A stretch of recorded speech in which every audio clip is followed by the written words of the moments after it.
Hello, everyone.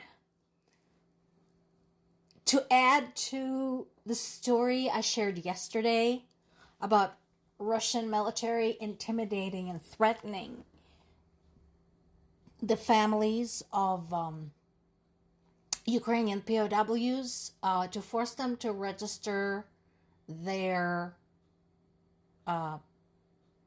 terminals, the Russian military terminals, under the Ukrainian names to get reconnected to Starlink.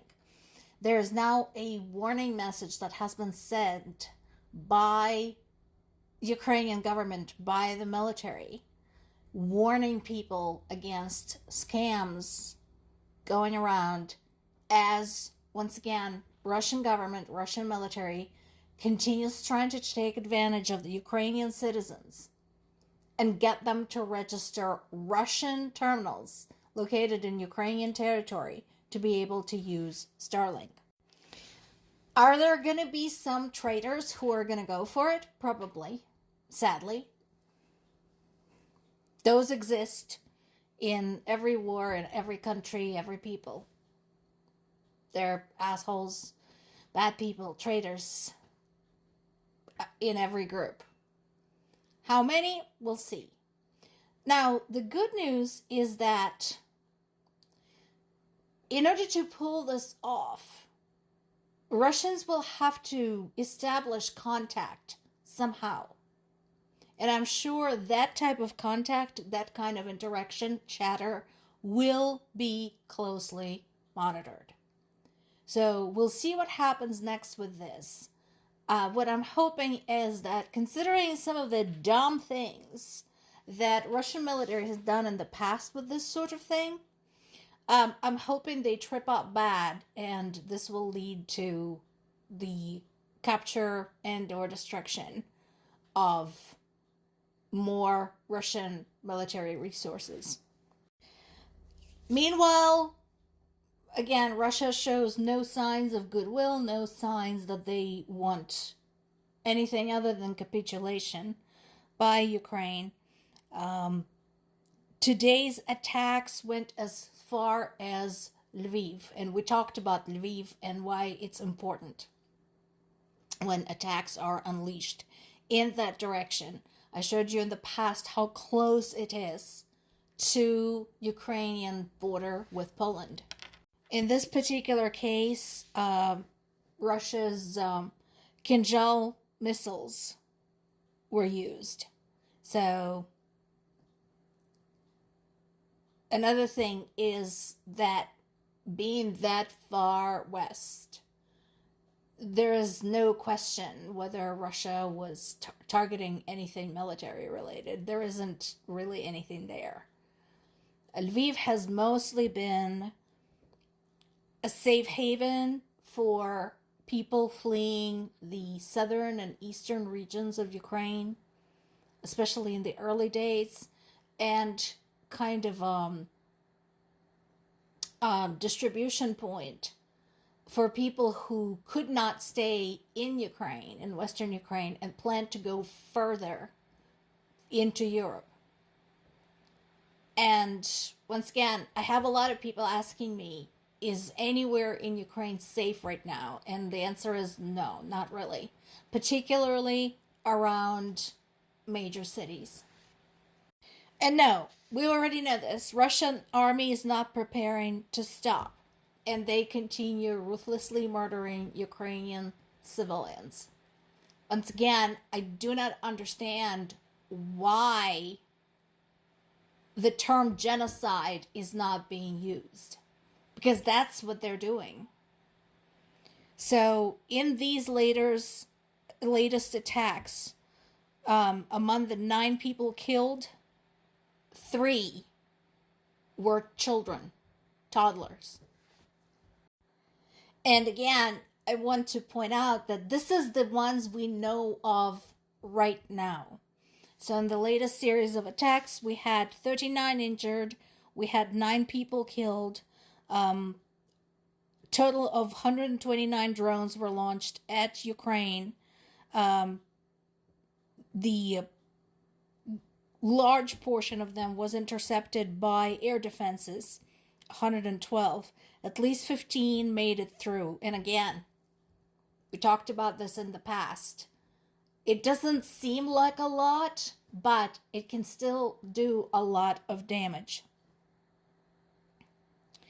So there was a strike in the Kharkiv region where 4 people were killed. That's where 3 children were killed. The toddlers were aged 2 and 1 year, and one of the people who was injured was their mother, a 35-year-old woman who's also pregnant. Can you fucking imagine that?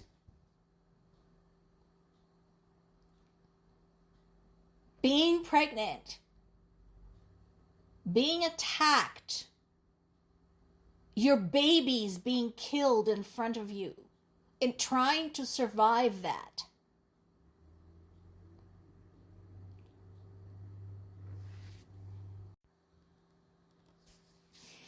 There was another strike in Donetsk bomb by a Russian glide bomb. This was in Slavyansk. 3 people were killed there, including a mother and her 11-year-old child, and 14 more people were injured. In the Sumy region, there was another drone attack, and a 72-year-old man was killed. A girl and a boy, age 16, were injured, plus another young man and 2 more women.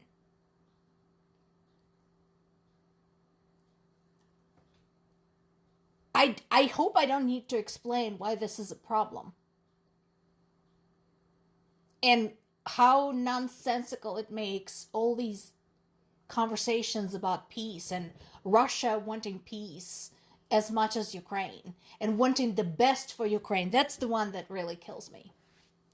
Which brings me to this. I strongly encourage everyone to go to Kyiv Independent website and look up this article. The article title is "We Need to Stop Calling Ukrainians Resilient." It is excellent, and it expresses a lot of the same frustration that I have been expressing this entire time, the entire 4 years, every single day, while I have been providing these report summaries, these news summaries to you.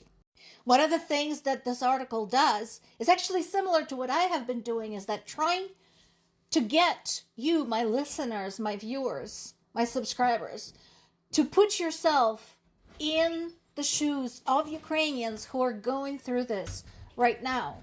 Imagine if it was you and your neighbor was doing this to you, was attacking you, was targeting your home, your job, your infrastructure, your car, your hospital, your doctor, your baby. Anything you can think of. And somebody from the outside, somebody who's supporting is supposed to be your ally, somebody supposed to be your friend, said, "Oh, you're so strong." The point this article is trying to make is that does not help. What choice do people have other than be strong? What choice do they have? Roll over and die? My parents, who are in their late 70s, my dad is going to be, if he survives, 80 years old this year, doesn't want to be fucking strong. He doesn't want to spend his days checking the air raid application on his phone. He doesn't want to have to make emergency plans for going to the grocery store. I agree with the author of this article. Ukrainians don't want to be complimented on how resilient they are, how strong they are. They have no choice. You want to help them? You want to compliment them? Help them dispose of their enemy. More to come.